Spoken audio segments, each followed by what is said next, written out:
अरे आराम कर लूं मगर कैसे। अरे सुरभि शाम के 7 बज गए हैं, अब तो उठ जाओ। वैसे इतनी लेट तक तो तुम सोती नहीं। तबीयत तो ठीक है ना। नहीं मम्मी जी, तबीयत कुछ ठीक नहीं लग रही। बदन दर्द हो रहा है, सर भारी लग रहा है। अरे कहीं बुखार तो नहीं। सुरभि के सिर पर हाथ रखकर सास मालती जी ने तसल्ली की। नहीं मम्मी जी, पर लगता है आने वाला है। सुन, ऐसा कर, मैं चाय बनाती हूँ, तो फटाफट से खाने की तैयारी कर दे, फिर जल्दी काम निपटाकर दवा लेकर सो जाना। इतना कहकर मालती जी चाय बनाने चली गई और सुरभि सोचने लगी कि क्या बनाऊं जो हल्का फुल्का भी हो और जल्दी भी बन जाए। बदन दर्द की वजह से काम करने का मन नहीं हो रहा, लेकिन करना तो पड़ेगा।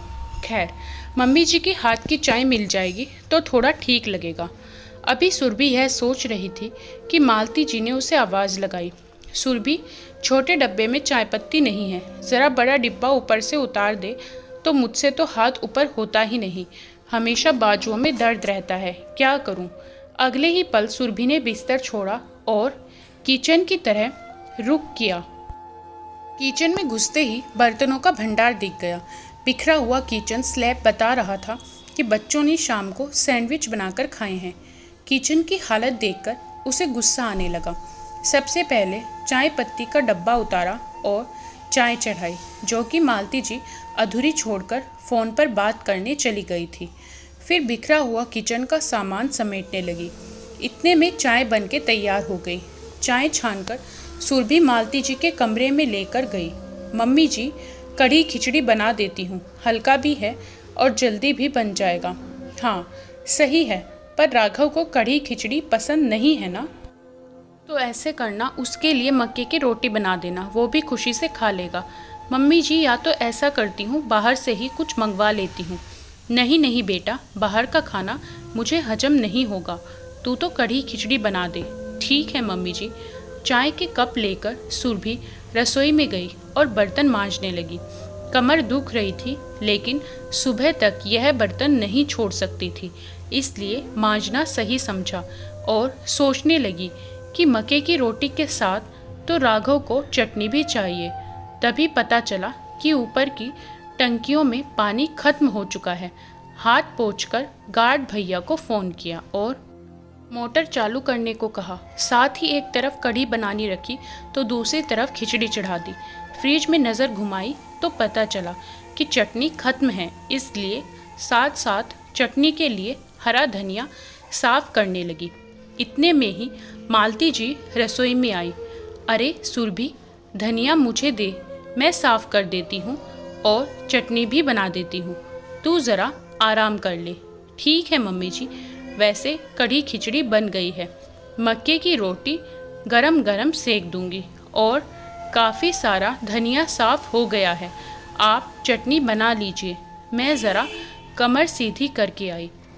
इतना कहकर सुरभि अंदर गई तो देखा बेटी अपने प्रोजेक्ट के लिए पुराने अखबार बेड पर फैलाकर कुछ ढूंढ रही थी। पीहू, ये क्या बेटा, अखबार क्यों फैला कर रखी है? चलो हटाओ ये सब, मुझे आराम करना है। इतना कहकर सुरभि ने सामान एक तरफ किया और आराम से बैठ गई। अभी केवल 5 मिनट ही हुए थे कि राघव का आगमन हो गया। बेटी को पलंग साफ करने के लिए बोलकर सुरभि किचन में आ गई। खाना गरम किया, मक्के की रोटी सेकी और सभी को खाना भी परोस दिया। कमर का दर्द ज्यों का त्यों था। अपनी थाली लगाकर वो कमरे में आ गई। देखा तो पलंग अब तक बिखरा पड़ा था। अब सुरभि का गुस्सा 7वें आसमान पर था, लेकिन उनके हाथ में खाने की थाली थी, इसलिए उसने थाली एक तरफ पटक कर बच्चों को डांटना सही नहीं लगा, क्योंकि ये अन्न का अनादर था।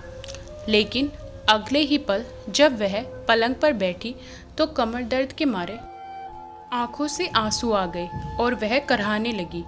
आवाज़ सुनकर राघव भी कमरे में आ गए। क्या हुआ सुरभि, तुम ठीक तो हो ना? बेटा, इसे कल से बुखार जैसा लग रहा है, कमर में भी बहुत दर्द है। मैंने तो कहा भी था आराम कर ले। सुरभि, ज़्यादा दिक्कत थी तो बताना चाहिए ना, और जब माँ ने कहा था कि आराम कर लो तो आराम करती ना। वाह राघव, वाह, कितना आसान है यह कह देना कि आराम कर लो, लेकिन कैसे करूं, यह भी तो बताइए। दर्द के मारे मैं बैठ भी नहीं पा रही हूँ, लेकिन ऐसे में किसी से मदद की कोई उम्मीद नहीं है मुझे। बच्चों को पता था कि मेरी तबीयत ठीक नहीं है, फिर भी पूरा किचन फैलाकर छोड़ दिया था। ऊपर से प्रोजेक्ट के नाम पर पूरा बेड बिखेर कर रख दिया है। कमर सीधी करने की भी जगह नहीं है।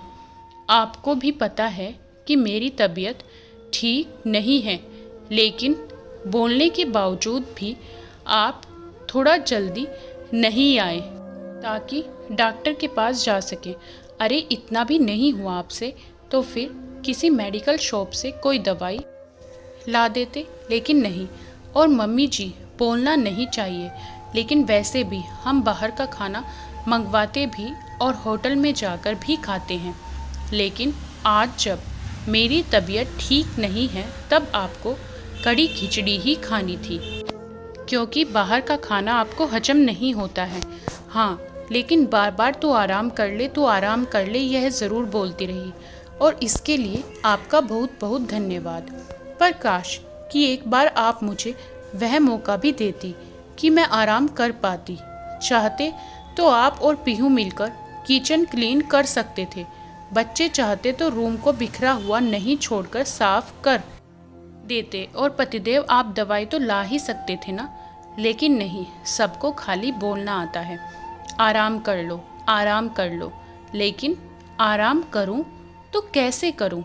खैर, गलती आप लोगों की भी नहीं है, गलती मेरी है, क्योंकि मैंने आप सबको अपनी आदत लगा दी है।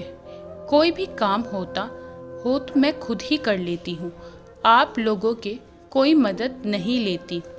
मन में हर बार यही आता है कि मम्मी जी बड़ी हैं, बुजुर्ग हैं, उनसे कैसे काम करवाऊँ, और बच्चे, उन पर तो पढ़ाई का बोझ है, तो काम करने वाली तो केवल मैं ही हूँ।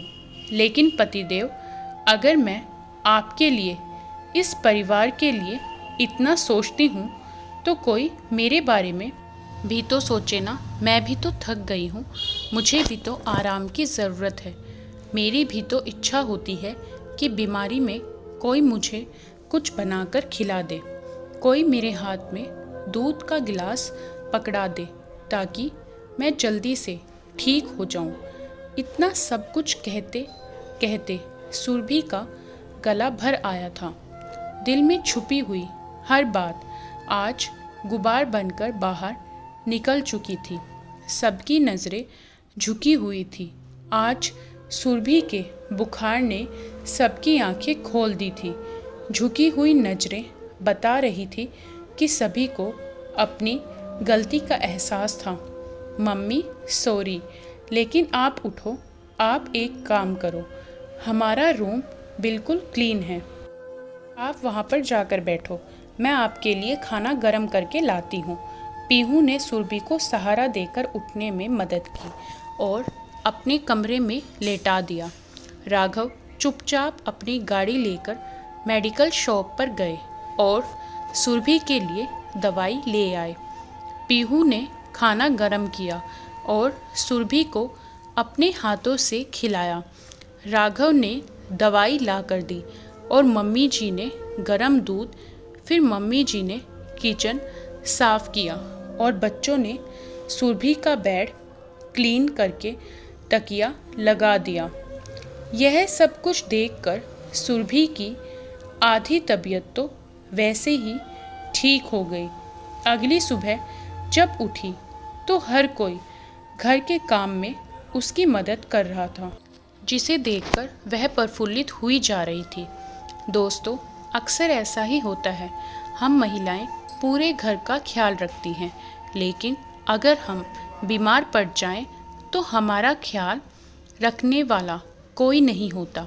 हाँ, हर कोई यह ज़रूर कह देता है कि आराम कर लो, लेकिन हमें आराम करने के लिए फुर्सत के लम्हे कैसे मिलेंगे, यह कोई नहीं देखता।